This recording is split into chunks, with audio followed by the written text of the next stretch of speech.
Bonjour les amis, bonjour Muriel. Bonjour Fatima. Alors aujourd'hui c'est toi qui t'y colle pour la deuxième vidéo.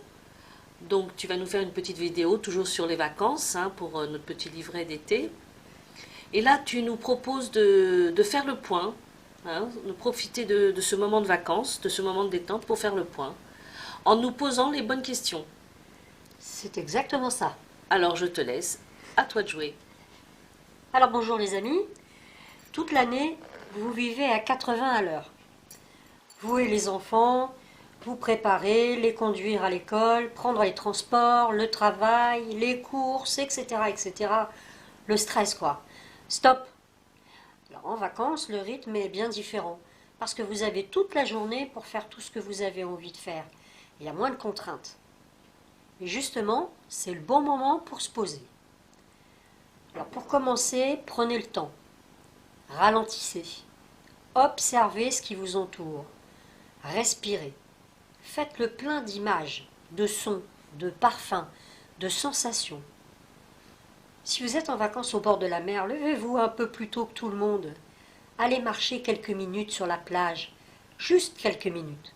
Sentir le sable sous vos pas. Observez les couleurs de la mer. Écoutez le bruit de l'eau. Si vous êtes à la campagne, de quelle couleur est le ciel? Respirez le parfum de la rosée sur l'herbe, l'odeur de la terre. Fermez les yeux. Faites le plein d'émotions, de sensations, de calme et de paix intérieure.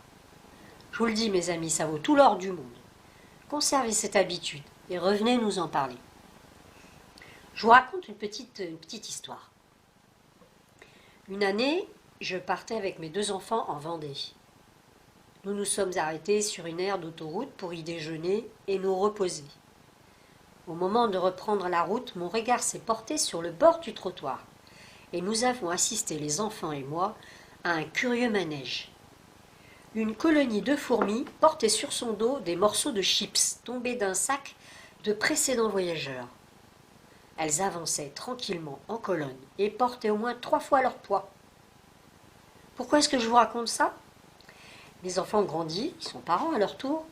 Eh bien, parmi les moments qu'ils ont vécus lors de ces vacances-là, cet instant est resté gravé. Pourquoi? Parce qu'ils ont pu voir l'invisible en temps ordinaire. Ils ont vu l'extraordinaire. Prenez le temps d'observer. Et vous savez quoi? Le temps vous semblera plus juste. C'est comme s'il s'ajustait à vous. Plus vous courez et plus le temps vous paraît court. Ce qui est normal après tout, puisque vous n'êtes pas présent à vous-même. Vous n'êtes pas dans l'instant présent.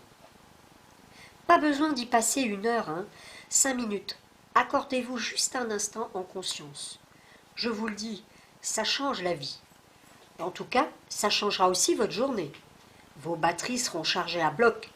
Et surtout, vous ne subirez plus votre journée. Vous serez acteur de vos choix, de vos décisions, de votre vie. Faites-le aussi le soir, où que vous soyez. Prenez un instant, regardez le soleil se coucher, respirez tranquillement, et vous vous sentirez bien, satisfait, heureux, prêt ou prête pour un sommeil profond et réparateur. Dans un deuxième temps, je vous propose de revoir la façon dont vous vivez. Quelles sont vos priorités? Est-ce que vous êtes en accord avec vous-même? Que faites-vous pour vous? Votre famille, vos amis, votre travail est-il en rapport avec ce que vous aimez et la raison pour laquelle vous l'exercez? Bien sûr, me direz-vous, ces questions, on peut se les poser toute l'année. Pas besoin d'être en vacances pour ça. Et puis, les vacances, c'est pas fait pour se prendre la tête. Eh bien, c'est justement parce qu'on est plus détendu que c'est le bon moment. Mettez les choses sur la table. Posez-vous les bonnes questions. Mettez en conscience les pensées, les habitudes et voyez à en installer de nouvelles. Car pendant les vacances, c'est tellement plus facile, plus ludique, plus joyeux aussi. Et puis, une fois rentré, il n'en sera que plus simple de poursuivre car ce nouveau processus sera attaché à un bon souvenir, celui de vos vacances. Alors, avant de vous proposer un petit exercice, je voudrais attirer votre attention sur 2 points. Le premier point, vos valeurs. Ces affirmations personnelles que vous pensez vraies, qui portent sur la perception que vous avez de vous, des autres et du monde en général. Ces perles de vie qui vibrent en vous et qui vous font vibrer. Et qui répondent à la question « Qu'est-ce qui est important pour moi? De quoi ai-je besoin pour être bien? Pour être mieux de moi-même, dans mon couple, en famille, dans mon travail, avec mes collègues, mes collaborateurs, mes amis, mes loisirs, mon entourage.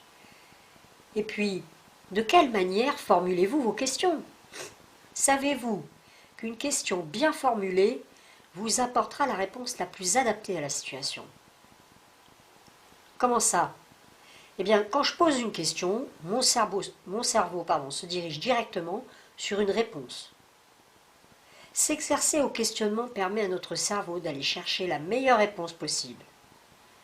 Les questions que nous nous posons ont un pouvoir de transformation sur notre façon de penser et donc de nous comporter. Je vous donne un exemple pour être plus clair. Votre compte en banque est toujours dans le rouge. Votre question. Pourquoi suis-je toujours à découvert? La réponse que vous recevrez sera sûrement parce que tu dépenses trop, et puis tu ne fais pas tes comptes régulièrement, etc. Choisissez plutôt comment mettre mon compte créditeur. Tu veux dire, Muriel, qu'en fait, le mot, là, on passe du mot découvert au mot créditeur. C'est-à-dire que mon subconscient va enregistrer créditeur. Oui, C'est ce que tu nous expliques là. entre autres, la façon de poser une question, effectivement, oriente la réponse. Le choix des mots est important, effectivement. Donc choisissez plutôt comment mettre mon compte créditeur. La réponse vous arrivera sous la forme d'une coïncidence ou le récit d'un proche qui vous donnera peut-être une idée pour vous faire un peu plus d'argent. Je vous donne un autre exemple. Vous venez de subir une énième rupture sentimentale. C'est juste un exemple. Votre question. Pourquoi est-ce que ça n'arrive qu'à moi? Qu'ai-je fait pour que ça tombe sur moi? Votre réponse risque fort d'être désagréable. Et pensez-vous qu'elle sera constructive? Qu'elle vous mettra sur une voie inspirante? Choisissez plutôt quelles sont les valeurs que je recherche chez mon partenaire. Quel genre de relation ai-je envie de vivre? Oui, là, on sent que la question, elle est positive, là. Contrairement à qu'est-ce que j'ai fait, où on est en train de se lamenter. Il y a quelque chose de positif, pardon. Oui, et d'inspirant à la fois. Parce qu'en indiquant la voie la plus désagréable, le cerveau va aller chercher quelque chose en relation avec ça. Quelque chose de négatif. D'accord. De plus négatif. De plus négatif. Alors qu'en lui posant véritablement une question inspirante, il va aller chercher toutes les formes de réponses possibles. Imaginez les différentes situations que vous aimeriez vivre avec ce nouveau ou cette nouvelle partenaire, ce que vous aimeriez ressentir avec cette personne. Faites-vous un joli film dont vous êtes l'acteur ou l'actrice principale. Faites comme si. Sachez qu'une question se doit d'être réfléchie, inspirante et respectueuse pour vous et les autres. Elle appellera une réponse qui permettra de créer la pensée, l'attitude juste et le comportement le plus approprié à votre évolution. Par la suite, vous serez de plus en plus à l'aise dans l'art du questionnement. N'oubliez pas une chose, c'est que c'est un pilier de l'évolution. Revenons au petit exercice que je voulais vous proposer. Je vous disais donc de mettre les choses sur la table et de vous poser les bonnes questions, de mettre en conscience vos pensées, les habitudes, pour voir en installer de nouvelles. Servez-vous une boisson à votre goût. Prenez une feuille et un stylo. Installez-vous confortablement et prenez 3 grandes inspirations. Vous êtes prêts? Alors allons-y. Merci pour cette deuxième vidéo. Eh bien écoute, je te laisse le mot de la fin. Alors mes amis, j'espère que ça vous aura apporté un peu d'aide, que ça vous inspirera. Et avec Fatima, on vous dit au revoir et on vous dit Au revoir les amis. que vous méritez le meilleur.